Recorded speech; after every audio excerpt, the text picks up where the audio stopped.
Joining me is Keith Mackey, an aviation analyst. Keith, thank you for joining us today. You're welcome, Roger. Good morning. Good morning to you, sir. What does that tell you, the U.S. officials ordering a grounding of the 737 MAX 9s? Well, this is a potentially very serious situation. We're very lucky that the incident occurred at 16,000 feet, where the differential pressure between the cabin and the outside air was fairly minimal. If it had happened at 39 or 40,000 feet, it might have been an entirely different situation, much more difficult to handle. But the question is, why did it happen? Apparently, the Dash 9 airplane is equipped with the ability to add a service or an emergency escape door at that position. If the airlines don't order the door, the area is plugged or blocked off, kind of like a bank vault door, that would prevent any air or anything from leaking out. Now, this plug departed the airplane, and that's what caused the incident.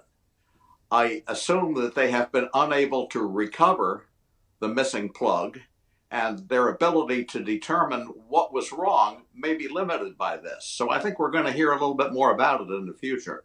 Now, when you say a plug and you can put an emergency door in there in these MAX 9s, is it a locked door or is it bolted into place, or should it be bolted into place if it's not being used as a door? Well, if it's not being used, it should be permanently fastened in place. It should not be able to move. So the question is, what allowed it to move? It's a new airplane. The airplane was new in November and only had 145 flights, presumably 145 pressure cycles. So what happened this time at a low pressure cycle that did not happen previously? Any So it's indication? going to be a very interesting problem to solve, I think. Absolutely. Any indication that this might have been something from the plant, from when it was built, or a maintenance thing? Well, I'm not sure that in that few flights it would have had any maintenance in that area at all or any inspection requirements. So I think it's more likely than not that the whatever was defective happened at the factory during production, which has been an ongoing problem for Boeing for the last several years. We've had a lot of questions about quality control. We all know the history of the MAX 8, which is the slightly smaller version of this airplane, the MAX 9. And with this inspection, would this plane be able to fly again after that? I mean, I think it says a lot about the plane that it kept flying with this massive hole in the side of it, and it was a big hole.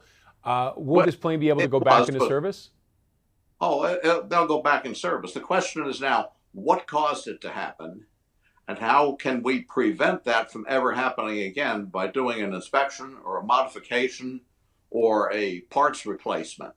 But clearly something caused this to happen that should not have and needs to be corrected going down the road. It can't be a permanent inspected every 20 hours or something like that. It needs a permanent fix. It should be a really easy issue to have designed to work properly, and somewhere we've left something out that hasn't worked as designed. And you mentioned Boeing has had some issues. Should this be concerning? Is there a bigger Yes, problem at Boeing? yes, I think it is. I think that Boeing needs to focus on engineering more than on the bottom line, which has been the history the last several years, uh, uh, particularly involving the way that the MAX 8 situation was handled. So I think this is an additional set of problems that Boeing is going to have to solve.